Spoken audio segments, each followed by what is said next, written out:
Ku cinta Kau, Yesus Tuhan. Kau kekasih jiwaku. Ku perlu Kau, Yesus Tuhan. Kaulah nafas hidupku.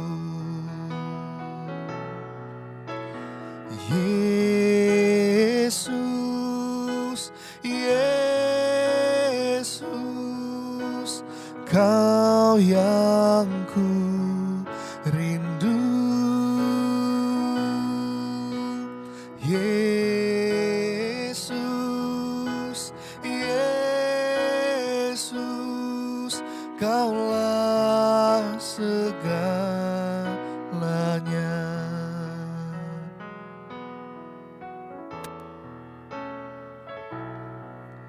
Ku cinta Kau, Yesus Tuhan. Kau kekasih jiwaku. Ku perlu Kau, Yesus Tuhan. Kaulah nafas hidupku. Yesus, Yesus, Kau yang ku rindu.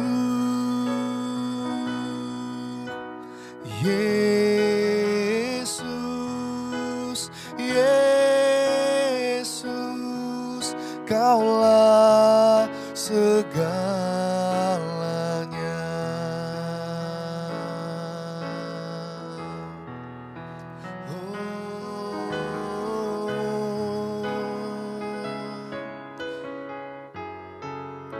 Kau Tuhan segalanya dalam hidupku.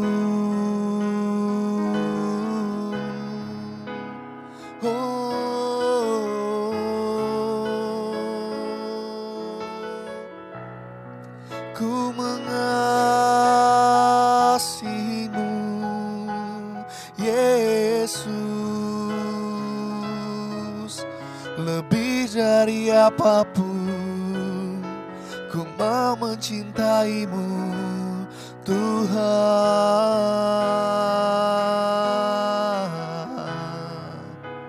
Haleluya, haleluya, Yesus,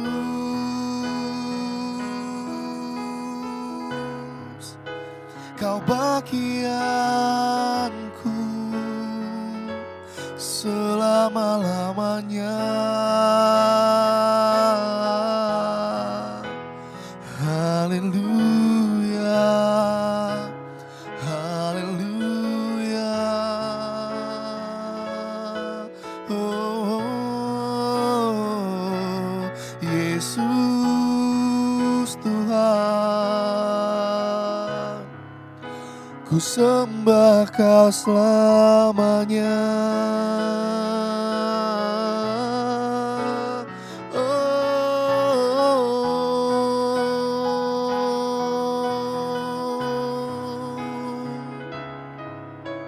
Haleluya, haleluya, Yesus. Yesus, Yesus, Kau yang ku rindu.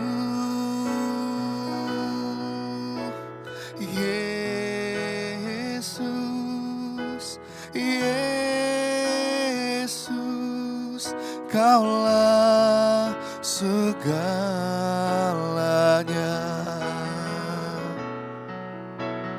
Yesus, Yesus, Kau yang ku rindu.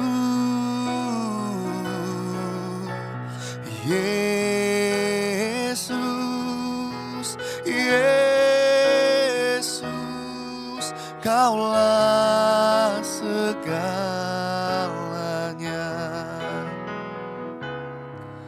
Kaulah segalanya.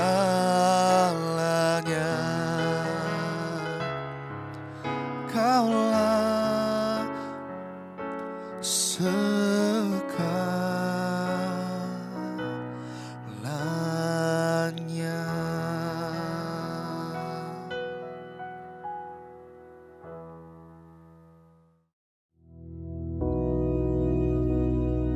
Bapa kami yang di surga, dikuduskanlah namamu, datanglah kerajaan-mu, jadilah kehendak-mu di bumi seperti di surga.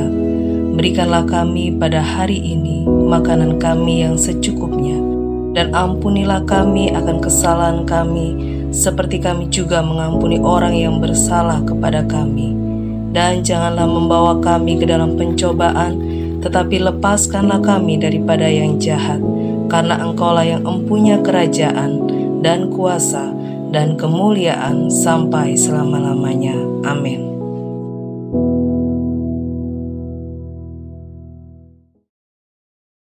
Haleluya, puji nama Tuhan, saudara sekalian. Tetap bersyukur.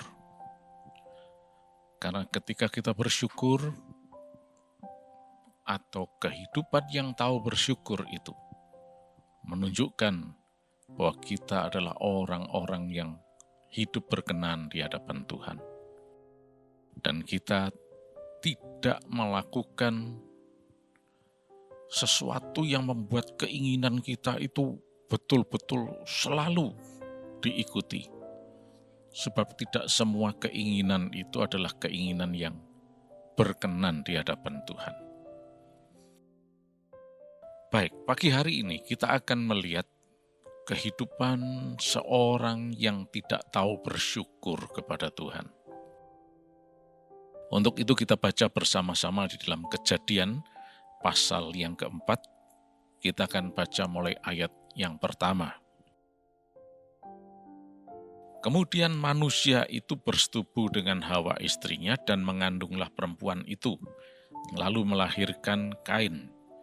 Maka kata perempuan itu, aku telah mendapat seorang anak laki-laki dengan pertolongan Tuhan. Selanjutnya dilahirkannya lah Habel, adik Kain. Dan Habel menjadi gembala kambing domba, Kain menjadi petani. Setelah beberapa waktu lamanya, maka Kain mempersembahkan sebagian dari hasil tanah itu kepada Tuhan sebagai korban persembahan. Habel juga mempersembahkan korban persembahan dari anak sulung kambing dombanya, yakni lemak-lemaknya. Maka Tuhan mengindahkan Habel dan korban persembahannya itu. Tetapi Kain dan korban persembahannya tidak diindahkannya. Lalu hati Kain menjadi sangat panas dan mukanya muram. Firman Tuhan kepada Kain, mengapa hatimu panas dan mukamu muram? Apakah mukamu tidak akan berseri jika engkau berbuat baik? Tetapi jika engkau tidak berbuat baik, dosa sudah mengintip di depan pintu. Ia sangat menggoda engkau, tapi engkau harus berkuasa atasnya. Kata Kain kepada Habel adiknya, marilah kita pergi ke padang. Ketika mereka ada di padang, tiba-tiba Kain memukul Habel adiknya itu, lalu membunuh dia. Firman Tuhan kepada Kain, di mana Habel adikmu itu? Jawabnya, aku tidak tahu. Apakah aku penjaga adikku? Firman-Nya, apakah yang telah kau perbuat ini? Darah adikmu itu berteriak kepadaku dari tanah. Maka sekarang terkutuklah engkau, terbuang jauh dari tanah yang memengangakan mulutnya untuk menerima darah adikmu itu dari tanganmu. Apabila engkau mengusahakan tanah itu, maka tanah itu tidak akan memberikan hasil sepenuhnya lagi kepadamu. Engkau menjadi seorang pelarian dan pengembara di bumi. Sampai sini dulu pembacaan kita. Nah, saudara sekalian, kita lihat contoh kehidupan orang yang tidak tahu bersyukur. Mengapa kita bisa mengatakan bahwa Kain ini tidak tahu bersyukur? Ya, orang yang tidak tahu bersyukur itu adalah orang yang cuma memikirkan dirinya sendiri dan ingin melampiaskan setiap keinginan yang ada dalam dirinya. Seperti contoh Kain ini.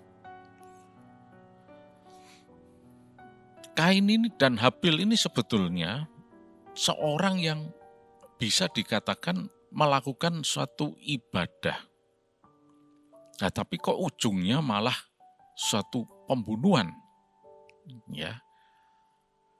Kain dan Habil melakukan sesuatu yang merupakan ibadah kepada Tuhan.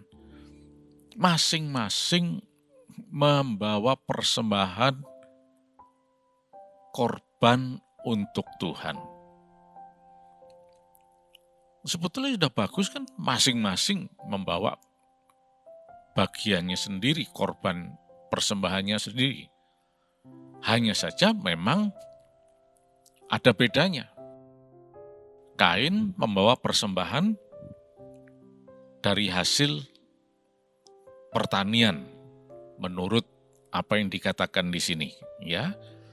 Habil membawa korban dari hasil juga pertaniannya yang dilakukan oleh dia.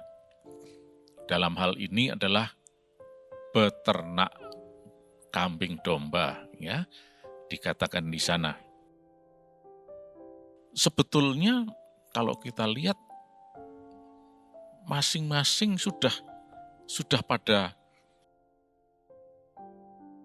posisi yang benar sebetulnya. Kain mempersembahkan sebagian dari hasil tanah itu kepada Tuhan. Ya, karena dia adalah petani. Habil membawa persembahan dari anak sulung kambing dombanya. Yang ada lemaknya, ada darahnya. Tetapi masalahnya adalah Tuhan mengindahkan persembahan korban Habil ini. Sedangkan dikatakan korban persembahan Kain tidak diindahkan oleh Tuhan. Tidak berkenan di hadapan Tuhan. Nah, orang yang tidak tahu bersyukur, dia hanya akan melihat segala sesuatu dari sudut pandang dirinya sendiri. Kain melihat ini, loh kok Habil berkenan di hadapan Tuhan. Dirinya kok tidak berkenan di hadapan Tuhan. Wah, berarti Habil ini tidak benar. Aku benci sama Habil, aku iri sama Habil. Nah, itu yang ada dalam diri Kain. Atau bisa jadi seseorang itu, aku tidak senang sama Tuhan karena dia tidak berkenan kepadaku. Toh aku sudah membawa persembahan. Nah ini, disinilah letaknya kehidupan orang yang tidak tahu bersyukur tersebut. Dia cuma melihat segala sesuatu itu dari sudut pandang dirinya sendiri. Padahal kalau dikatakan Tuhan mengindahkan atau tidak mengindahkan, itu adalah sepenuhnya penilaian dari Tuhan sendiri, bukan dari diri manusia. Kenapa Tuhan berkenan kepada Habil? Berarti Habil melakukan sesuatu yang sesuai dengan apa yang Tuhan mau, berkenan kepada dia. Sebaliknya, mengapa Tuhan tidak berkenan kepada Kain? Tentunya Kain melakukan sesuatu yang tidak berkenan di hadapan Tuhan. Nah, dalam hal ini kita lihat bahwa faktor kesalahannya bukan pada Tuhan, tapi pada diri Kain sendiri. Namun Kain gagal untuk bisa melihat bahwa dirinya lah sumber masalah itu, sumber kesalahannya itu ada di dirinya. Oleh karena itu, dari sini kita bisa katakan, ini orang yang tidak tahu bersyukur. Nah, bagaimana seharusnya? Ya, coba kita lihat apa yang terjadi dengan Habil. Dia melakukan sesuatu yang berkenan di hadapan Tuhan. Mempersembahkan korban, dan dikatakan di situ ada lemak-lemaknya. Dan korban yang hidup ini ada darahnya. Nah, Tuhan menghendaki korban yang ada darahnya. Sebaliknya Kain mempersembahkan korban yang enggak ada darahnya. Nah, dari sini kita bisa menginterpretasikan, kemungkinan Kain ini melakukan sesuatu yang tidak berkenan di hadapan Tuhan. Karena tidak ada darahnya di sana. Bisa jadi seperti itu interpretasi kita. Tetapi penilaian yang mutlak, absolut, yang sebenarnya, itu hanya Tuhan yang tahu. Nah, dari sini kita belajar sesuatu. Bahkan dalam ibadah sekalipun, itu bisa berujung ke hal-hal yang mengerikan bahkan. Kalau tidak sungguh-sungguh berkenan di hadapan Tuhan. Oleh karena itu, setiap kali kita datang dalam hadirat Tuhan, mari kita membawa diri kita ini sebagai suatu persembahan yang hidup, yang kudus dan berkenan di hadapan Tuhan. Bukan cuma sekedar, kewajiban saya ibadah, kewajiban saya datang ke gereja, pokoknya sudah datang ke gereja, apapun yang saya lakukan, semau saya, pokoknya saya sudah hadir di gereja. Lah, ini kesalahan besar. Tuhan melihat sampai sedalam-dalamnya, sedetail-detailnya. Oleh karena itu, dalam saat kita beribadah, mari kita sungguh-sungguh di hadapan Tuhan. Minta pimpinan Roh Kudus. Kalau ada hal yang kurang berkenan di hadapan Tuhan, biar Roh Kudus sendiri akan memimpin, menuntun kita. Ya, nah, karena kita tahu bahwa di dalam ibadah itu, Yesus sendiri hadir di sana. Tuhan Yesus ada bersama kita. Mari kita sungguh-sungguh memahami hal ini. Ya. Nah, Kain, kembali kepada Kain itu tadi. Dia tidak tahu bersyukur kepada Tuhan.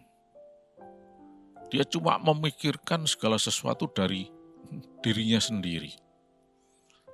Dan kemudian timbullah suatu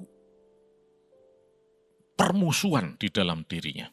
Kebencian terhadap Habil. Padahal itu saudaranya sendiri, adiknya sendiri. Ya. Coba kita lihat di dalam 1 Yohanes ya, pasal yang ke-3, kita baca ayat yang ke-12.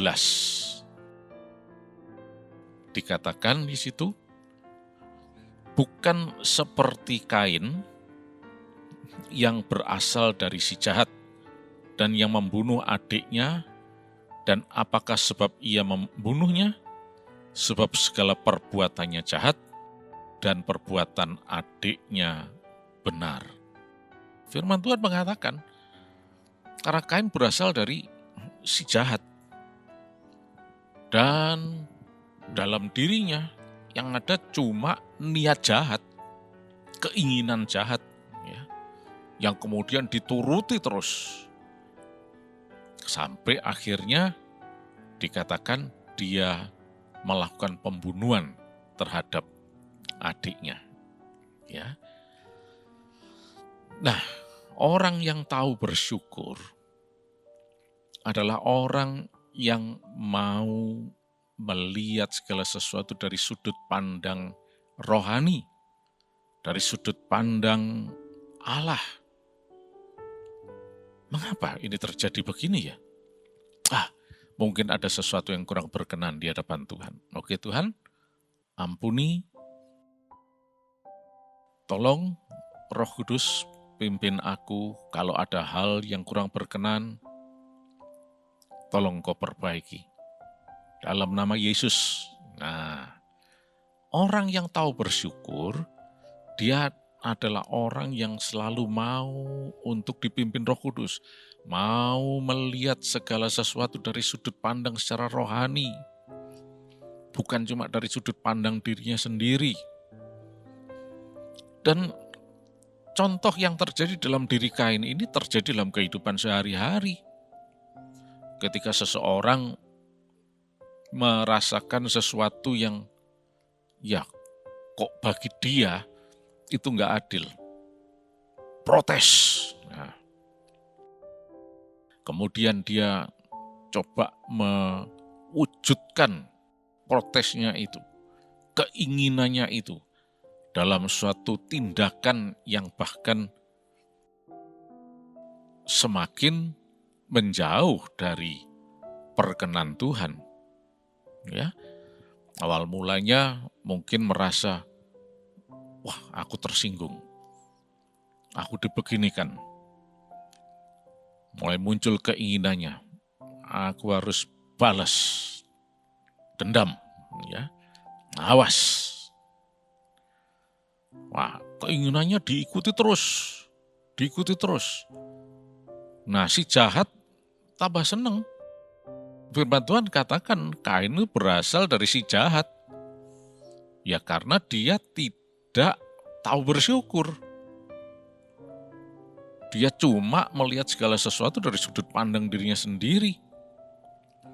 Nah, akhirnya diikuti terus keinginannya dan terjadilah tindak kriminal tersebut. Ya. Oleh karena dari sini kita mesti hati-hati. Pelajaran dari Yesus tentang bersyukur ini sangat penting. Dalam menghadapi apapun, mari selalu bersyukur kepada Tuhan. Pertama-tama bersyukur kepada Tuhan. Tuhan, Engkau baik. Engkau Allah yang tidak pernah berbuat salah. Engkau Allah yang berkuasa. Hal-hal ini terjadi, Kau percaya, Engkau tahu persis, dan oleh karena itu, aku cuma pasrah kepada Engkau, Tuhan. Kalau kurang berkenan, jamah aku Roh Kudus. Ampuni aku, supaya aku bisa melakukan segala sesuatunya, dan itu merupakan sesuatu yang berkenan di hadapan Tuhan. Inilah orang yang tahu bersyukur. Kalau orang yang tidak tahu bersyukur ya seperti Kain ini tadi. Pakai maunya sendiri, pakai kekuatannya sendiri, cuma menuruti keinginannya sendiri saja. Padahal dia tidak sadar bahwa permasalahannya itu sumbernya ada dalam dirinya sendiri. Lah kok Habil yang dijadikan sasaran? Nah, kalau orang yang tahu bersyukur di hadapan Tuhan, dia akan mau untuk melihat segala sesuatu dari sudut pandang Tuhan, dari sudut pandang rohani.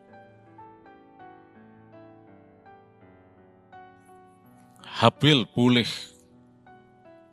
diindahkan oleh Tuhan korbannya.